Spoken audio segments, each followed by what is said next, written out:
नमस्ते। मैं लक्ष्मण यादव। मीडिया को लेकर के इस समय इस देश में बहस हो रही है क्योंकि विपक्षी दलों के गठबंधन ने 14 एंकरों की एक सूची जारी कर दी कि इनके शो का हम बहिष्कार करेंगे। इस पर लगातार देश में बहस हो रही है और अच्छा है कि मीडिया को लेकर के एक सजगता आई है। ये अलग बात है कि दो तरह की बहस हो रही है। एक तरफ ये कहा जा रहा है कि लोकतंत्र खतरे में है, काला दिन है, आपातकाल है। दूसरी तरफ ये कहा जा रहा है कि आपके नफरत फैलाने से देश का माहौल खराब हो रहा है, इसलिए आपके इस काम में हम शामिल नहीं होंगे। इस पर ढेर सारी बहस चल रही है। मैं एक दूसरे एंगल से इस पर बात करना चाहता हूं और ये बात भी पुरानी है। देश और राष्ट्र तब बनता है जब इसमें सबकी नुमाइंदगी हर जगह हो। जैसे इस सब मीडिया को लेकर यह आरोप लग रहा है कि भाई कभी अगर हिंदू मुस्लिम विषय पर बात हो तो लगभग एक सुर में सारे मीडिया एंकर अपवादों को छोड़ दें तो वही लाइन लेते हैं जो भारतीय जनता पार्टी और उनके प्रवक्ता और तमाम उनके समर्थक लोगों की लाइन है। एक सैंपल सोचिए कि उस पैनल पर मान लीजिए सनातन पर बहस हो रही हो और वहां कोई दलित, कोई आदिवासी, कोई पसमानदा उस पैनल का एंकर हो तो वो बहस वैसी कतई नहीं होगी। जी हां, हम बात करना चाहते हैं कि इस मीडिया में अगर डाइवर्सिटी होती तो शायद ये नफरत का काम इतना नहीं हो पाता। इसके आंकड़े क्या कहते हैं? न्यूज लॉन्ड्री और ऑक्सफैम इंडिया की 2022 के सर्वे का आंकड़ा क्या कहता है? प्रेस की आजादी और विश्वसनीयता में किस पायदान पर भारत है? और इस पूरे नफरत के व्यापार में इस एंगल से हम कौन सी नई चीज इसमें जोड़ सकते हैं समझने के लिहाज से, इस पर आज पूरी बातचीत करेंगे। तो सबसे पहले आपके सामने ये पूरा परिदृश्य साफ हो चुका है कि क्यों 14 एंकरों को विपक्षी गठबंधनों ने बहिष्कार करने का निर्णय लिया। और उनका आरोप साफ है कि भाई आप सांप्रदायिकता फैला रहे हैं, आप इस देश में नफरत का काम कर रहे हैं। हम ये नहीं कह रहे कि आप किस मुद्दे पर बहस करें, किस पे नहीं करें। हम सेंसर भी नहीं कर रहे कि आपका शो दिखाया जाए या न दिखाया जाए।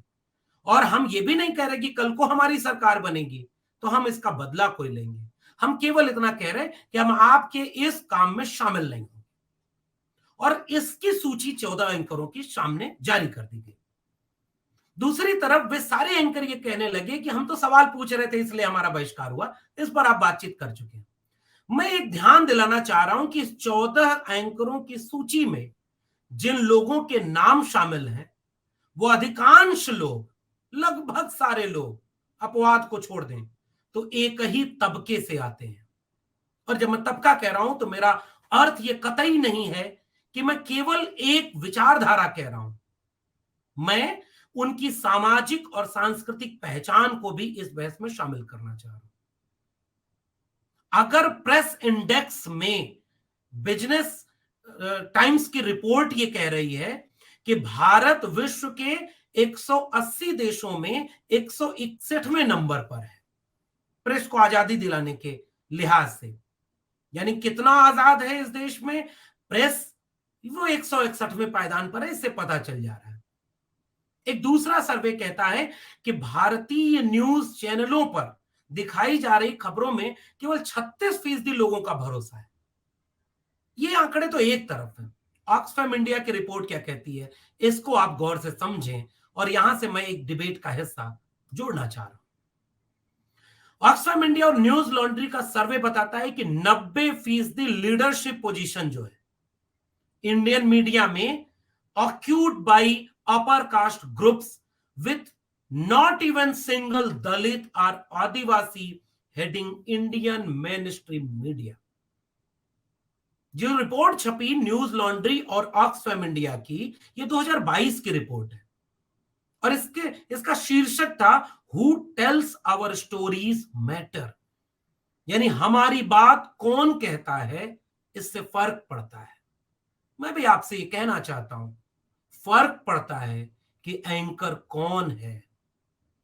फर्क पड़ता है कि सनातन पर बहस हो रही है उस समय एंकर कहां खड़ा है। फर्क पड़ता है कि देश में किसान आंदोलन हो रहे हो तो टीवी चैनल पर बैठा एंकर किस ख्याल का है। फर्क पड़ता है कि इस देश में जातिगत अन्याय अत्याचार बढ़ रहा हो तो इसकी रिपोर्टिंग करने के लिए मीडिया हाउसेस में कौन लोग बैठे हैं, इससे फर्क पड़ता है। और फर्क इस बात पर और ज्यादा पड़ता है कि इन मीडिया घरानों के मालिक कौन है। अधिकांशतः वही लोग हैं जो एक ही तबके की नुमाइंदगी करते हैं। इसलिए मैं इस रिपोर्ट को आपके सामने रख करके एक विश्लेषण का नया सिरा जोड़ना चाहता हूं। इस रिपोर्ट में एक की नोट है, की हाईलाइट है, leadership position of 218 surveys. Leadership position यानी मीडिया में कौन सी खबर चलेगी, कौन सी नहीं चलेगी, किस विषय पर आज शाम पैनल डिबेट होगा, पैनल डिस्कशन होगा और किस पर नहीं होगा, इस पैनल डिस्कशन में कौन शामिल होगा, किसे कतई नहीं बुलाना है, किस किस जगह पर जाना है, कहां बिल्कुल नहीं जाना है, यह निर्णय जहां होता है महत्वपूर्ण ओहदा वह है। और मीडिया हाउसेज में यह रिपोर्ट बता रही है, न्यूज लॉन्ड्री और ऑक्सफैम इंडिया की, कि 218 लीडिंग पोजीशन जो है पूरे मीडिया हाउसेज में, उसमें 191 पर केवल अपर कास्ट पीपल हैं। और मैं ये कह रहा हूं कि अगर केवल सवर्ण भरे पड़े हैं तो इसका अर्थ कतई नहीं कि सारे सवर्ण भाजपा या संघ के एक ही ख्याल से मिलते जुलते हैं, मगर उन लोगों में थोड़े से लोग ऐसे होंगे जिनके जहन में संविधान होगा। वो 1-2% होंगे जो डी कास्ट हो चुके हैं ऐसे लोग। मैं जब कहता हूं सवर्ण के बाद तो इससे आपको भी समझना होगा कि राहुल सांकृत्यायन पंडित थे, लेकिन उनकी एक किताब अगर पढ़ ले तुम्हारी क्षय, उनकी बात पढ़ लें वोल्गा से गंगा, आपको समझ में आ जाएगा कि जाति से बड़ा विचार होता है। बाबा साहब अंबेडकर, उनके आसपास कई लोग ब्राह्मण थे। फूले के सबसे प्रिय मित्र उस्मान शेख और उनके दूसरे मित्र जो स्कूल में पढ़ाया करते थे वो ब्राह्मण थे, और फूले पर जब ब्राह्मणवादी लोग हमला करते थे तो उन पर भी हमला होता था। इसी तरह से मीडिया हाउसेज में जो डिसीजन मेकिंग पर बैठे हुए हैं उसमें सारे सवर्ण हैं, इसका अर्थ कतई नहीं कि सारे सवर्ण नहीं होने चाहिए और सारे भाजपाई हैं। इसका अर्थ यह है कि इसमें बहुत थोड़े से अपवाद हैं जिनके जहन में संविधान है। इसलिए इस पर जरा विचार करें कि जब उनके मालिक और आका ने यह तय कर दिया कि आप आज शाम को केवल ज्ञान वापी, केवल अयोध्या, केवल राम मंदिर, केवल मंदिर मस्जिद, केवल हिंदू मुसलमान पर डिबेट करेंगे, और ये निर्णय ऊपर से आया है, वहां भी कोई डाइवर्सिटी नहीं है। अब ये निर्णय अगर आ गया, और कल्पना करिए कि उस बहस को हेड करने वाला एंकर कोई आदिवासी होता, कोई बहस करने के लिए जो मुख्य एंकर है वो दलित तबके का होता, वो सनातन हो या मंदिर मस्जिद का कोई मसला हो, उसकी राय कतई वही नहीं होगी जो आज इस देश में हो रहा है। टीवी एंकर बात शुरू करने के पहले अपना ओपिनियन देते हैं कि मैं गर्व से कहता हूं कि मैं सनातनी हूं, हमें गर्व है कि हम हिंदू हैं। अगर आपने पहले ही ओपिनियन ये दे दिया तो फिर आपकी बहस निष्पक्ष कहां रही, और आप एंकर होकर के बीच में कहां खड़े हैं, अब तो एक पक्ष में खड़े हो गए। इसलिए मैं डाइवर्सिटी का सवाल इस देश के लोगों के सामने आज उठाना चाहता हूं कि यह बहस पुरानी है। अगर इस देश की मीडिया हाउसेज में डाइवर्सिटी होती तो ये 14 के 14 एंकर एक ही तबके के क्यों हैं? और लोग तो ये कह रहे हैं कि 14 तो कम है, इसमें और नाम जोड़े जाने चाहिए। तो कहना यह है कि ऑक्सफैम इंडिया की रिपोर्ट बता रही है, आप अपने पूरे पैरेलल मीडिया हाउसेस को देखिए, उसी रिपोर्ट में आगे अमर उजाला, दैनिक भास्कर, दैनिक जागरण, हिंदुस्तान, प्रभात खबर, पंजाब केसरी, राजस्थान पत्रिका, इनके जो डेटा एनालिसिस किया गया तो पता चला कि इनका टोटल किया जाए तो 83.87% केवल अपर कास्ट लोग हैं, 6.45% ओबीसी हैं, 2.94% शेड्यूल कास्ट हैं। आदिवासी तो इस देश में कहीं है ही नहीं मीडिया घरानों में, एक आध अपवाद छोड़ दे तो। अगर न्यूज़पेपर को देख लें तो English newspaper, Hindi newspaper, English news channel, Hindi news channel, magazine, digital media, इस 6 कॉलम को बना करके न्यूज लॉन्ड्री और ऑक्सफैम रिपोर्ट कह रही है कि ओवरऑल टोटल में 88.1% अपर कास्ट पीपल है, जो एडिटर है, जो निर्णय लेने की भूमिका में है। 0.4% शेड्यूल ट्राइब है, 3.17% शेड्यूल कास्ट है और ओबीसी 3.57% है। इन सब को जोड़ ले तो 8-7% से ज्यादा नहीं है। और अगर कोई अखबार का एडिटर किसी टीवी चैनल के डिबेट का मुख्य व्यक्ति आदिवासी हो, और मैं गया हूं छत्तीसगढ़, झारखंड, मध्य प्रदेश, राजस्थान, गुजरात, इन जगहों पर मैं गया हूं आदिवासियों के बीच, आप विश्वास नहीं करेंगे, लाखों की तादाद में उनके कार्यक्रम होते हैं। गांव के गांव मेला लगा करके उस कार्यक्रम में शामिल होते हैं। कई आदिवासी कह रहे होते हैं कि मणिपुर की घटना पर हम शर्मिंदा है और हम प्रधानमंत्री के खिलाफ यहां से बयान जारी करते हैं। कई आदिवासी कह रहे हैं कि मध्य प्रदेश में मुंह पर पेशाब करने के खिलाफ हम करेंगे, हमारा अपमान हुआ है। किसी रैली में आदिवासी कहते हैं कि वन संरक्षण अधिनियम से छेड़खानी करके हमारी जल जंगल जमीन छीनी जा रही है। और इस बात को न्यूज चैनल में कभी डिबेट में शामिल नहीं किया गया। शायद ही कभी कभार हो जाए, क्योंकि ये आंकड़े बता रहे हैं कि आदिवासी इस पूरे पूरे परिदृश्य से गायब है, इसलिए उनकी खबरें गायब है। ओबीसी नाम मात्र के हैं, और जो हैं वो भी अगर सनातनी और हिंदू बन के बैठे हैं इसलिए हैं, तो वहां की उनकी खबरें गायब है। तो मेरा कहना यह है कि ये जो पूरा का पूरा डाइवर्सिटी का मसला है, ये डाइवर्सिटी का मसला इसलिए न्यूज रूम को डाइवर्स करने के लिए हम उठाना चाहते हैं, क्योंकि अगर विपक्षी दलों ने 14 एंकरों का बहिष्कार किया है और उस बहिष्कार की मंशा ये है कि हम एक बेहतर मीडिया हाउसेस खड़ा करना चाहते हैं। हम चाहते हैं कि जो छोटे बच्चों के निबंध में लिखवाया गया वाक्य है कि आप इस देश में चौथा खंभा अगर कौन है पूछा जाए, तो वहां लिखिएगा मीडिया। यानी कार्यपालिका, विधायिका, न्यायपालिका के साथ एक बड़ा ओहदा दिया गया लोकतंत्र में मीडिया का। ठीक बात है कि सेंसरशिप कभी लगी, कभी कुछ हुआ, लेकिन जब इस देश का मीडिया जनता के पक्ष में खड़ा होने की बजाय सत्ता के पक्ष में खड़ा हो जाए, वो कहते हैं ना कि हमारे यहां विमर्श का एक बुनियादी सूत्र है निष्पक्ष होना, तटस्थ होना, खामोश होना, असल में सत्ता और ताकत के पक्ष में होना होता है। इसलिए मीडिया निष्पक्ष तटस्थ नहीं हो सकती। मीडिया को पक्ष लेना होता है, मगर सत्ता का नहीं, कमजोर का, प्रजा का। मीडिया को पक्ष लेना होगा अन्याय का, जहां अन्याय हो रहा है उसमें न्याय के लिए। मीडिया को पक्ष लेना होगा हिंसा के सामने, जो हिंसा का शिकार है उसका, हिंसक के खिलाफ। मीडिया का पक्ष लेना होगा जब मीडिया जनता के पक्ष में खड़ी होकर सत्ता से सवाल करे। और इसलिए मैं डाइवर्सिटी के पूरे मसले को इस विमर्श में जोड़ना चाहता हूं। और ये लंबा विमर्श का मसला रहा है, बहुत सारे लोगों ने इस पर लिखा है, पढ़ा है, बोला है कि अगर न्यूज रूम डाइवर्स नहीं होंगे और एक ही ख्याल, एक ही विचार, एक ही पहचान के सारे लोग भरे रहेंगे, तो कल को कहीं आग लगेगी ना देश में, तो हम उस पर ध्यान नहीं देंगे, क्योंकि हो सकता है वो हमारे रुचि के क्षेत्र, हमारी पहचान के दायरे के लोग न हो। इसलिए डाइवर्सिटी अगर मीडिया में होगी, अगर इस देश की मीडिया डाइवर्स होगी, तो खबरों पर वही ओपिनियन नहीं बनेगा जो आका चाहते हैं। जो मीडिया हाउसेस के मालिक हैं, उनकी दोस्ती अगर जिल्ले इलाही जहां पनाह से है इस देश के, तो दोनों का एक तालमेल है कि अमुक अमुक विषयों पर कोई खबर नहीं चलेगी। अगर इस न्यूज रूम में डाइवर्सिटी होती तो शायद कहीं से कोई गुंजाइश खोज लेता जिसके मन में संविधान हो कि हम इस खबर को चला दें, थोड़ा नरम भाषा में चला दें, थोड़ा सॉफ्ट होकर के चला दें, मगर खबर तो आए। इस देश में गरीब, कमजोर, मजलूम की खबर अगर मीडिया में नहीं है, तो ये मीडिया के रिफॉर्म का सबसे उचित वक्त है।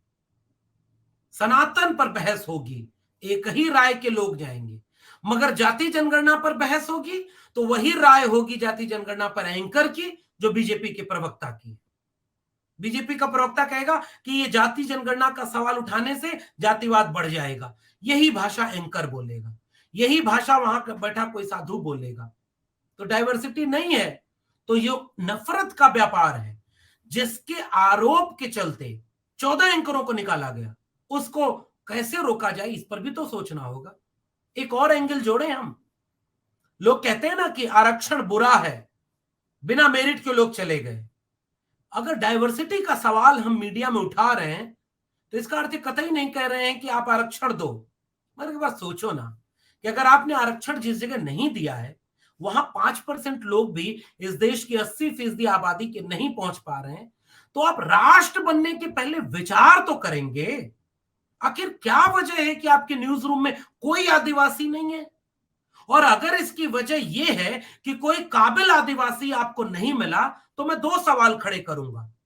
आपके इम्तिहान का पुनर्मूल्यांकन होना जरूरी है कि आपकी कसौटियां और पैमाने क्या है जिससे आप किसी को चुनते हैं। और दूसरा, इस राष्ट्र के लिए एक शर्म का विषय है कि कोई आदिवासी आजादी के 75 साल बाद ऐसा काबिल क्यों ना हो सका कि वो किसी न्यूज चैनल का एडिटर बने, एडिटर इन चीफ बने, किसी बड़े शो का होस्ट बने, किसी बड़ी डिबेट का एंकर बने।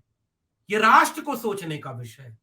अगर कोई दलित एंकर नहीं है तो राष्ट्र को सोचने का विषय है कि आपकी स्कीम का पुनर्मूल्यांकन होना चाहिए, या आप जिस रास्ते यहां तक लोगों को पहुंचाते हैं उस रास्ते में कहीं फॉल्ट है। और अगर आपका मीडिया हाउसेस डाइवर्सिटी में नहीं होगा, अगर आपके न्यूज एंकर अगर अलग अलग ख्याल के और न्यूट्रल हों, मैं तो एक शर्त रखता हूं ना, न्यूज चैनल का एंकर, डिबेट का एंकर निष्पक्ष और तटस्थ होने के बजाय संविधान का पक्ष ले, और ऐसा करने वाले अगर दलित, पिछड़े, आदिवासी नहीं है, तो ये बहुत गहरा सवाल है इस राष्ट्र निर्माण की प्रक्रिया का। और इसलिए हम इस पूरी विमर्श में इस मसले को शामिल करना चाहते हैं कि अगर 14 एंकर को बहिष्कार के लिए चुना गया है तो इसका मकसद यह है कि हम नफरत के इस व्यापार को कम करें, हम शायद एक बेहतर मीडिया हाउस बनाएं, शायद इससे एक सकारात्मक मैसेज जाए कि भाई हमें बचकर जनता के मुद्दे उठाने होंगे। गरीबी, भुखमरी, बेकारी, अशिक्षा, घर, रोटी, कपड़ा, मकान, शिक्षा, स्वास्थ्य, रोजगार, जाति जनगणना, आदिवासियों का दमन, दलितों पर अत्याचार, महिलाओं का शोषण, इन मुद्दों को हमें उठाना होगा, तब हमारा मीडिया बेहतर होगा। इसी के साथ मेरा दूसरा और जरूरी पक्ष इस पूरी बातचीत में यह है कि हमें अपने मीडिया हाउसेस को डाइवर्सिटी में रखना होगा। हमें इन मीडिया के आकाओं की डाइवर्सिटी का सवाल पूछना होगा कि जितने न्यूज चैनल हैं इनके मालिक सारे एक ही तबके के क्यों हैं। और यह सवाल जरूरी नहीं कि कोई दलित, पिछड़ा, आदिवासी ही पूछे। यह सवाल वह व्यक्ति पूछना चाहिए जिसके जहन में संविधान है, जो भारत से मोहब्बत करता है। वो भारत का मतलब, वो देश का नक्शा भूगोल पर खींच दी गई कोई लकीर से देश नहीं बनता। अगर आप भी चाहते हैं कि ये सबका देश हो, तो ये सवाल आपका है कि मीडिया में डाइवर्सिटी होनी चाहिए कि नहीं होनी चाहिए। ये सवाल आप भी पूछें कि जितने नफरती एंकर हैं उसमें एक भी एससी, एसटी, ओबीसी नहीं है। मैं एक सवाल, एक अंदेशा रखना चाहता हूं, एक ओपिनियन मेरा है कि अगर उन चैनलों के एंकर कोई दलित, पिछड़े, आदिवासी होते तो इस बात की संभावना कम हो जाती कि वो इतनी ही नफरत फैलाते।